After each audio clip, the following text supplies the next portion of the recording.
And let's see, how long have I had the quilting? I started that in 1998. So I had that one thing for about 9 years, and I had promised a quilt for a guild show, and I brought it in to do the finishing on it because I was running out of time. You know, you never should promise anything that you may not have the time to finish. But when I brought it in, what happened is everybody then knew that I could quilt too. And so I started getting questions about, are you going to run a quilt class? And I had said, no, not really. That was my own hobby. But I had all the other things there, and I didn't know that I had room, and I wasn't going to do it. And about a bunch of them, I don't know, it ended up being a dozen in that class. They kept bugging me about quilt class, so finally I put it out in the newsletter and said, okay, I'll run a quilt class.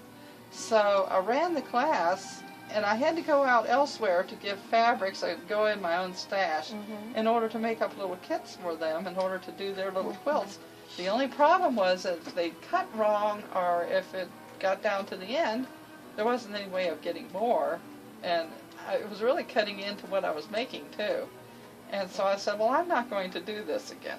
Even though I had 12 people in it, it was a success, I wasn't going to do it again. Well, then people heard that I had done it, and I kept getting bugged, and so I said, okay, it was a hand-piecing class. I thought I'll do one more. But I decided to get some fabric wholesale so that I at least had the bolts there and could follow through. If they cut wrong, we still had, and plus I was selling the fabric that way. And it kind of took off from there because people enjoyed it, and so I went a little bit further. Well, then we got into the rotary cutting and the other ends of the thing, and so we've run classes on that. And, mainly what I've done for classes, because of lack of space, I am a little cramped. And when I was in the other shop down the way there, I was even more cramped.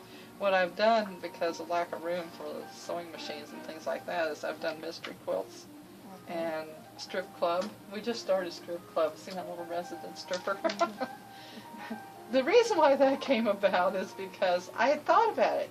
I went and heard Charlotte D'Agostino, Debbie Caffrey's friend.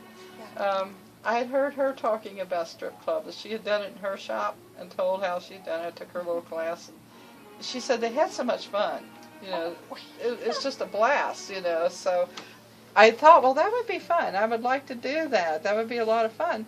But I thought, time constraints, and how much work there is in it. Plus, I still have the knitting, and I'm teaching knitting classes, and I thought, I don't know if I want to get into that.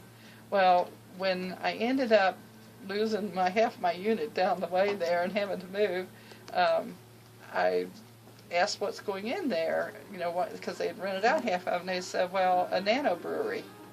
And I went, we got a gun shop, now there's a nano brewery. The only thing that's missing is a strip club. So I said, I can take care of that. So when I advertised that, I said the only thing is nobody's removing their clothes.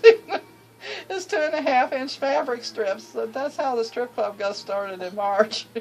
So, that's great. But we've had a lot of fun with it. This is one of the strip club quilts. So far, I've been encouraging people to do their own designs.